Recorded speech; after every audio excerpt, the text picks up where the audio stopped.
Welcome back to another episode of What It's Really Like to Be an Entrepreneur. I'm Vincent Lanci, speaker and author of the book Left for Dead, A Story of Redemption. Want to know what it's really like to be an entrepreneur? Well, you came to the right place. Whether you're already an entrepreneur, are looking to start your journey tomorrow, or just someone who needs a little extra motivation to get through the day, this is the perfect podcast for you. This is the place where you will learn exactly what it's like in the world of entrepreneurship and hear authentic stories of entrepreneurs grinding on each episode. My goal for this podcast is to help you realize that giving up is never an option. If you missed the last episode, be sure to download it after you tune in today. Before I introduce my guest, I'll share another entrepreneurial story to inspire you all. As I have someone on the show today who is in the world of marketing, I will now introduce the entrepreneurial journey of one of the top marketing entrepreneurs in the world, Seth Godin. Seth is an entrepreneur, best-selling author, and speaker. He has launched one of the most popular blogs in the world and has also written 19 best-selling books. This is Marketing. His most recent book was an instant bestseller in many countries around the world. Godin is the founder of two companies, Squidoo and Yoyodyne, which was actually acquired by Yahoo. His hard work has led him into the Direct Marketing Hall of Fame. It was awesome to learn that he distinguished himself among top business thinkers by running his own periodic and paid internship programs, which included a 6-month alternative MBA program in 2009. This is where interns from around the world moved to New York to work with him. I learned 350 people applied for Godin's program that year, and his acceptance rate was 2.5%, where the class of 2015, Harvard Business Schools, was 12%. By 2013, Godin was getting more than 3,500 applications for the program, and he said, quote, "I got more out of it than they did because the act of sitting with people face to face for that long was really powerful for all of us to do." I additionally learned that the 4 words that drove Godin's success were, "Selfish marketing doesn't last." This mantra has been behind every book he's ever written, and with Godin, it's not only about himself and his own success, but those around him. Hey, Andy, what do you like best about this story? What I love about that is that phrase, "the selfish marketing doesn't last." That's kind of how we live our life here at Hook and Blade. Is we say we have "be genuine" right across the homepage on our website, and that's how we deal with every client and every one we work with, and that's the core of what we do. Would you find that since your company started really focusing on being genuine, your customer retention was much stronger? Absolutely. I came from the agency space, and I would say that we have a much higher retention rate because of how we deal with clients and how we treat them like people. And I think that's all people want. They don't want to feel like they're getting sold something. They want to feel like they're in a relationship. And I think your company is obviously doing a great job from what I researched, and I'm excited to dive more into it. But that voice you all just heard is the sound of today's guest. His perspective will prove valuable as his startup has now entered year 6. And I'm also excited to air this episode because I haven't had the opportunity to interview a marketing-related startup in over 20 episodes. So today's entrepreneur is the co-founder of Hook and Blade, which is a marketing agency based here in Tampa, Florida. Hook and Blade is an agency focusing on innovative platform and problem solving and storytelling built on crowdsourcing principles. Creativity and imagination have been major drivers for this entrepreneur, both personally and professionally. Whether it's one of his previous jobs as a newspaper reporter, sports marketer, or as an agency account manager, he is now a business owner who has always enjoyed the process of creating work that inspires people to move to action. When he started this company, he wanted to create an agency built on creativity and collaboration. Allow me to please introduce Andy Morris. Andy, thank you for coming on the show. Thanks for having me. Great to be here. Absolutely. Would you mind please introducing yourself a bit more to our listeners without giving too much away of your entrepreneurial journey? Sure. So I'm co-founder of Hook and Blade. I've been in Tampa for 10 years now. Have been a marketer for probably 15 years, and it took me a while to find the right spot for me. So, Vincent, as you mentioned, I've done a lot of things in my life. I think the core of it has been, writing is where I really kind of started and found my way to marketing. But happy to, excited about telling you a little bit more about how we grew Hook and Blade. But personally, I love big Liverpool football fan. So I'm See that? excited today. We won the title yesterday. So, Mhm. um, that's what I like to do. And I love hiking, be in the outdoors. So, yeah, just a little bit about me. Well, I'm excited to learn more about all of that, especially how you just mentioned a little bit of the work-life balance. Where did you move to Tampa from? So I moved here from South Carolina. So before I was in the agency world, I worked in college sports marketing. So I worked at the University of South Carolina athletics department. And what brought me to Tampa was an opportunity to work for the University of South Florida's athletic department. So I was the director of marketing there for 2 years, and then decided that sports marketing. I used to think that I loved sports and I liked marketing, but I think what I found is I liked sports as a hobby, and being in sports marketing made me not like sports.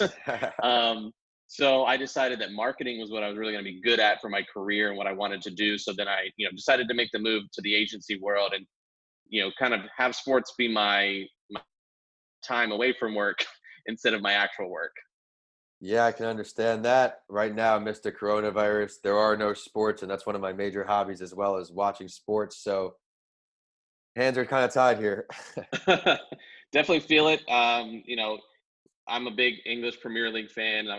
I'm a Liverpool fan, and they just started their season back up, and it's weird because there's no fans in the stands. But man, it feels good to actually watch some sports that matter on TV.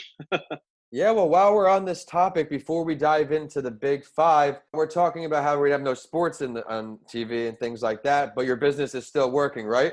What are some Absolutely. major obstacles that you found directly related to your marketing business?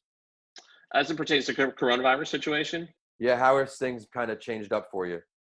so for us, right at the start of lockdown, we did actually lose a few clients that were local businesses that just couldn't sustain paying a marketing agency is like basically we need to pay our staff or we pay you, and we totally understood the situation. So it was something that my partner and I talked about. How do we prepare for the next foreseeable future? But then we kind of had a really interesting shift. May actually ended up being one of our best sales months of the year, because what we found is that while as the local businesses were challenged, we were able to make connections with businesses that have a national reach. But the way that they used to sell was the old school way of selling. They would just show up on site and they had a sales rep mentality, and it was very person to person sales. But they can't do that anymore. You can't show up at an office anymore. Right. And these new clients that we've got are actually in the senior healthcare space. So you certainly can't show up at a nursing home now. And for the foreseeable future for them, their marketing strategy really has to shift, because even though you and I can maybe start to go to a restaurant here now because there's things are opening up a little bit in the senior healthcare space, nursing homes or long-term care facilities are locked down, Oh, and it's yeah. going to be like that for years, I think. So these companies that marketed that way for just having a sales rep cover up certain territory and you just show up, they need to figure out how are they going to market digitally, how are they going to be more with a different approach of marketing to get in front of those same customers, because they still got to maintain their businesses too. So Man, that's great advice. That's awesome. I'm glad to hear that you rebounded and you found a way to persevere through a negative situation, which is only going to make for a better episode. And now it's time for the big five here, Andy. On each episode, my guests and I go over these 5 questions to help you, the listeners, learn what it's really like to be an entrepreneur. You ready to go? let's go. Great. So, when did you realize that you either weren't happy with what you were doing or you needed some kind of change to truly start this entrepreneurial journey? Please tell us your story. Sure. So, like I mentioned earlier, I was in sports marketing, went to the agency space, and really learned a lot there about agency management, managing clients, and balancing 10 to 15 clients at once. And really picked up some skills. And I actually met my co-founder, Mark Teague, at that company. So we both kind of like climbed our way up the ranks to where we were both senior managers of the marketing, two different marketing teams. And we just would go to lunch and just you know talk about future and that sort of thing. And then it just kind of dawned on us that we were you know we just wanted to do things differently. And so then we were like, I'm managing this much an account, he's managing this much an account, and we were like, man, if we could just even get half of that on our own and not have to worry about the overhead of this company that has an entire floor in a big Tampa office space and all these overhead and expenses. And it's just, we thought really small starting out. Like if I just had a little bit and you had a little bit and we had our lives, like I'd be a lot happier. So that's where it started. And we really kind of like over probably a 6 to 7 month period while we were still working where we were, we would go to lunch. We'd walk down. There's a gas station across the street. We would walk and get a soda or a piece, some candy or whatever. And that was really kind of how we started like shaping what Hook and Blade would be. Like, how do we want to do things differently from where we are? How can we do things? What's realistic? What's an exit plan for where we are? Because it's hard to, just quit a job and not have any like plan. So in addition to that, we built, we obviously created our business plan, all the things that you do when you have a business. We actually, we decided we need to go get funding to make this move. And so, Mark had some previous relationships that we were able to, pitch our idea of how we wanted to have an agency that was a little bit different from the traditional model. And we're able to secure some funding. And so we quit on the same day and started with 0 clients, 0 revenue. We couldn't bring any clients. We had a non-compete. So, Oh, wow. So I'll tell you, my parents were not excited about that. They were like, "Are you sure this is the right decision?" But we had some funding, and that was an interesting process too. He basically said, "What is the bare minimum of money you need to survive for the next year?" And then that's what he funded us with. He's like, "I need you to be hungry. I need you to not like living on easy street. Like you need to be eating ramen noodles every night for to be hungry to grow this business." And we were like, "Well, we're gonna be hungry, so." So then that's how it started, man. And then we just, kind of took it from there. Yeah, truly inspirational. You have to be hungry to get it. And I love the ramen noodles comparison. But now that you've been in this entrepreneurial journey for over 5 years, going on 6 years in this particular space, what would you say 1 or 2 of the most difficult parts of being an entrepreneur are for you? For me, one of the biggest things is, there's it's the pressure to constantly perform. Yeah. I'm not saying that someone who isn't an entrepreneur doesn't work hard at their job, but it's in a way easier for them to kind of sit back sometimes and say like, I don't need to work as hard today, or like, and I think for me, like I always am, I always try to remind myself, like if I don't do the work doesn't get done. And That's true. then I lose that client. So, I mean, obviously we have staff now and we've grown where we've got people working for us, but at the end of the day, no one is going to care as much about growing this business as myself or Mark. So, that's kind of like there is that stress of like always in the back of your head, like you can't get comfortable. You never really, and especially what we do, we're selling it's fee for service. And at any point, like a client could be like, I'm out. We're not selling widgets and like, so we have to like constantly deliver every month. And it's just, the amount of conversations that Mark and I have had over 5 years, just like, worrying about this client, or, projecting, okay, we can see this is what our revenue is looking like, but we have to, someone's going to quit that we can't predict, someone's going to have a change of leadership at their company. This is part of the agency world where like, you've got the greatest relationship with a client and then new CEO comes in or new marketing VP comes in and they're like, I'm bringing in my agency that I worked with at my other job. And, through no fault of your own, you might've just lost your biggest client.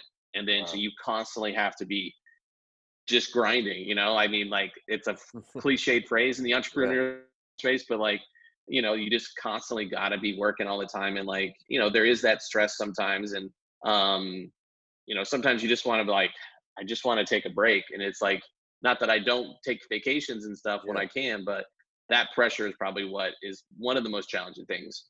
Yeah, I mean, we're all definitely guilty of the long work days and working way into until you have those moments where like, okay, I actually do need a break, and you learn how to insert the breaks throughout the day. But I don't have a definitive off day. There might be a Sunday where that's my main, most productive day. And Yeah. I may have my day off, if you will, on a Monday or a Friday. Every week is different, which is great about the entrepreneurial world. But what's a second difficult part for you if you had to have everybody listening on? What is one more difficult part for being an entrepreneur? One more difficult thing. I would say, there's just a lot of stuff. So, what I sell is obviously my time as a marketer, but then there's a lot of stuff that goes into running the business that you have to do to successfully run a business that doesn't generate revenue for you. Yeah, You let's know, talk like, about that. you know, for example, all the banks were closed and locked down, so I had, 10 checks from clients that, retainer fees that I needed to go deposit. And usually I would just, because the check, my mobile deposit limit isn't high enough to Yeah. cover all of those checks, so I would basically have to like go into the bank. I could deposit some of it mobilely, but then I have to go to the bank. Well, the banks are closed, so I'm on the phone with Chase for 3 hours trying to get my mobile deposit limit raised, and I'm like getting so frustrated because one, it's not working out, but two, I'm like, there's no value to hook and blade for this. Like, all I'm doing is getting money put in the bank that we already earned. I'm like taking away time from like getting, servicing a client or doing, even selling, so there's so many of those things, like sitting on hold with the Department of Revenue for your annual report, or like, all of those pieces that you have to do that just, they just sucks, man. That is like a really, I think people don't think about that stuff. I think honestly, people say like, why do businesses fail? Why do startups fail? Like, obviously, if you have a bad idea, your business is going to Yeah. fail. But I honestly think like that part of it, the administrative part of running a business, is why business fail, because a lot of people aren't organized, or they just don't want to deal with it, man. It's funny you say that. I finally got around to doing my annual report. It was one of the things that's on my to-do list. I also didn't know how much time it would take.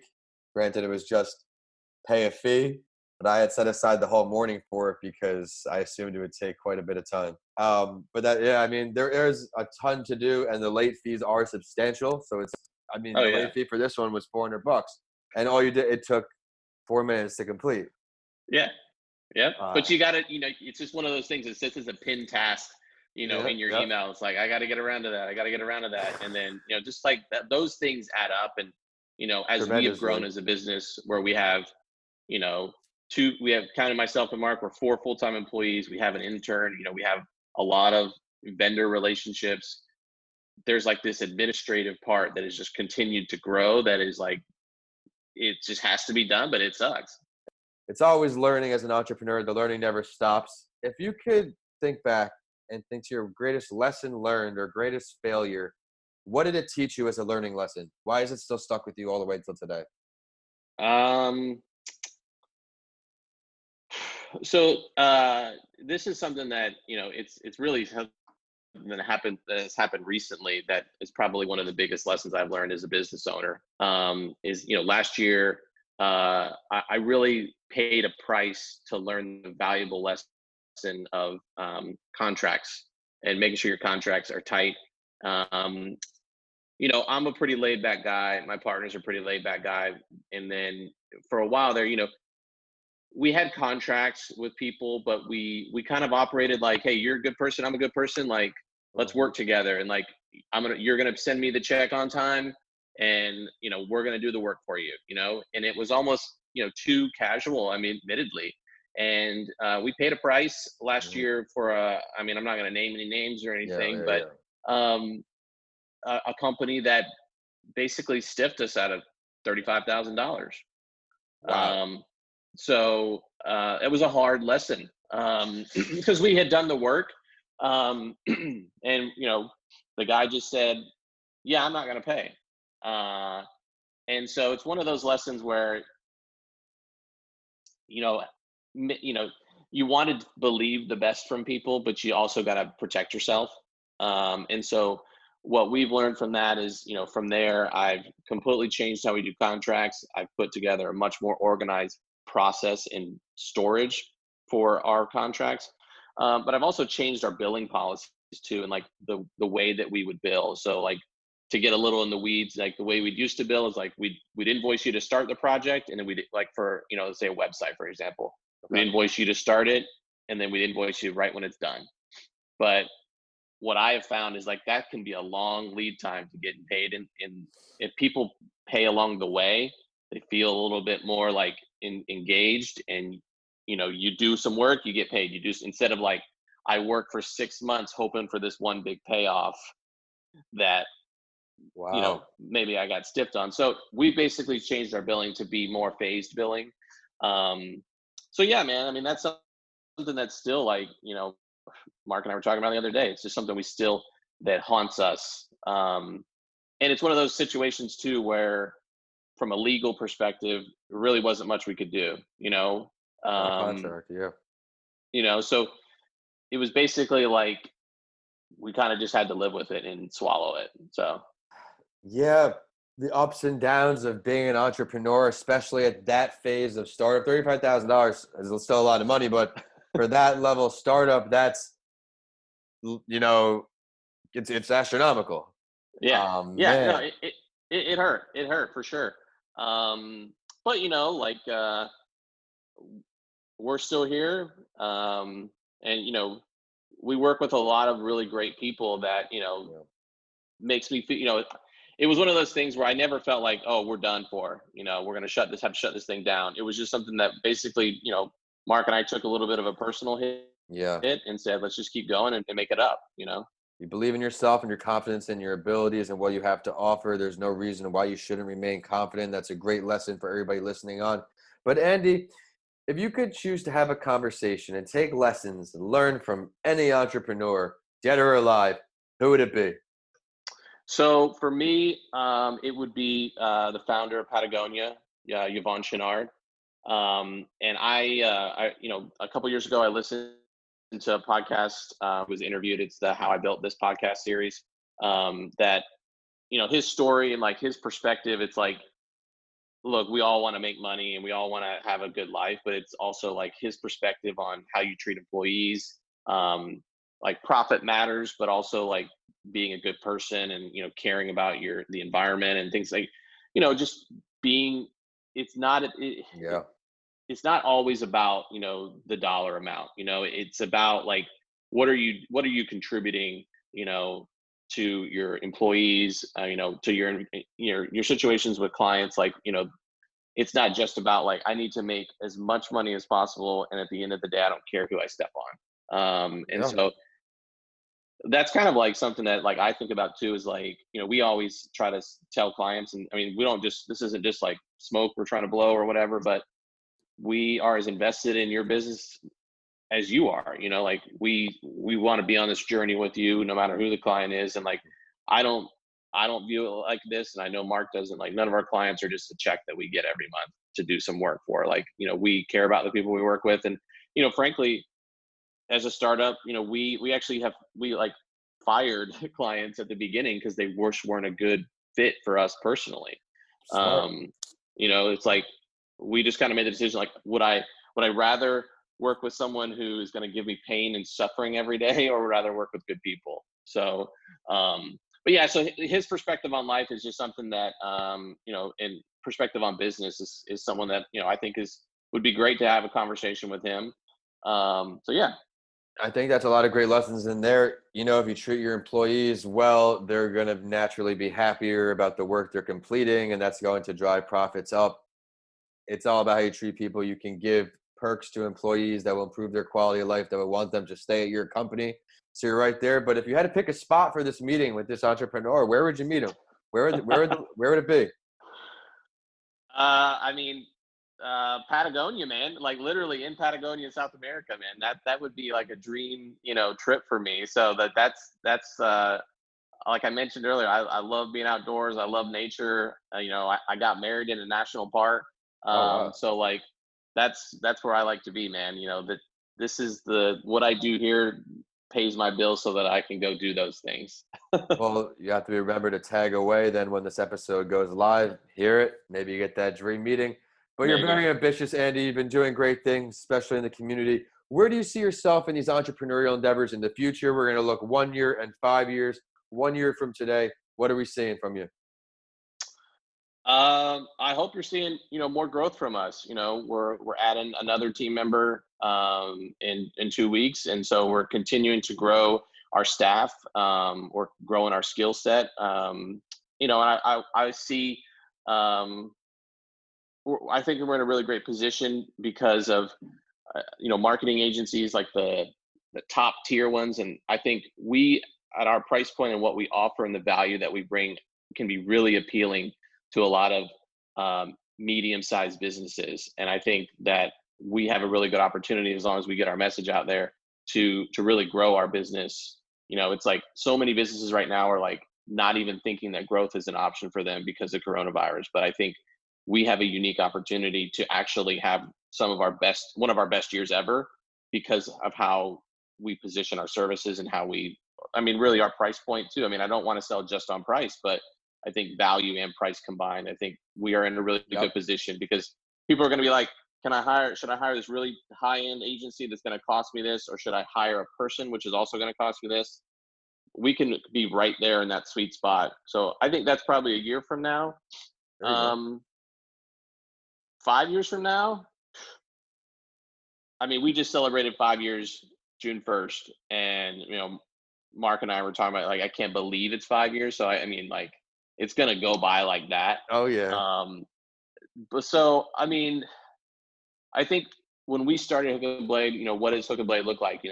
Our first investor asked us that question, like, what does Hook and Blade look like in 10 years? And like, I've never envisioned having like this 50-person company with like the penthouse office or anything like that. Like, I think the sweet spot for us is 10 to 15 people that work really hard and do really cool work, that people see it. We do a video, or we do a marketing campaign, or we do whatever, that people are like, wow, those guys do cool work, they're good people. That's really what I want to be known for. I want us to be known as a company that is good people and works with good people. I love the message. It says a lot about you. And I know me personally, it's the type of person I like doing business with. Like you said, now you vet the people that you come into contact with. Thank you so much for coming on. I know our listeners are going to see all the value in your episode today. I love how you gave us in-depth perspective on how you're battling coronavirus, because that's going to help other people. I loved for one of your difficult part with the administrative part of things. I think that's something that truly people don't think of. And I love how you keep things real with perspective with your business. What some people want isn't what other people want. You didn't want this huge company. You see what works for you, and you're sticking to it, obviously, and it's working because of how you're staying in business. But it is time for the last word. And this is something I do on my other podcast series, A Mental Health Break with Vincent A. Lanci, because I want my listeners to get to know the guests on the show. Is there something you'd like to share today that we didn't get to touch on yet? I would say I never thought of myself as an entrepreneur until it wasn't unlike, I feel like you knew you wanted to be an entrepreneur, and I didn't become an entrepreneur until I was 32 years old, and so I would say, don't feel like that you can't change where you're at, or you can't start a business and be successful, because you don't have to be 21 years old and young and eager. You can be like in your 30s or your 40s or your 50s, and you can start a business, and you can be successful. I think that's great advice, Andy. Would you mind please sharing your professional social media website or ways for our listeners to follow your endeavors and request your services? Sure. So our website is hookandblade.com, all spelled out. You can follow us, all of our social media is there on our website. You can connect with me on LinkedIn, Andy Morris, easy to find, Hook and Blade. If you want to check out my Instagram and see my travels, Andrew Ira Morris is where you can find my photos. So that's just a little amateur hobby of mine. But yeah, I'm always available to talk and love to talk to people. Absolutely. Well, thank you again, Andy. And now it's social media time, and we're on whichever platform you like to use. It's A Mental Health Break on LinkedIn, Instagram, and Facebook. And on Twitter, it's Podcast by Lanci, so you get updates from this show and what it's really like to be an entrepreneur. Of course, my handles are at Vincent A. Lanci on all social media and YouTube, and my website is vincentalanci.com. If you check out my books, DM me. I'd love to hear from you. We have Left for Dead, A Story of Redemption, and How to Transform Your Mindset When the Norm Has Changed. Both are on Amazon now. If you enjoyed today's episode, please continue listening and rate A Mental Health Break with Vincent A. Lanci 5 stars. I work hard to find value delivering guests for you on each episode. Thanks for listening, and I'll see you all on the next episode of A Mental Health Break with Vincent A. Lanci.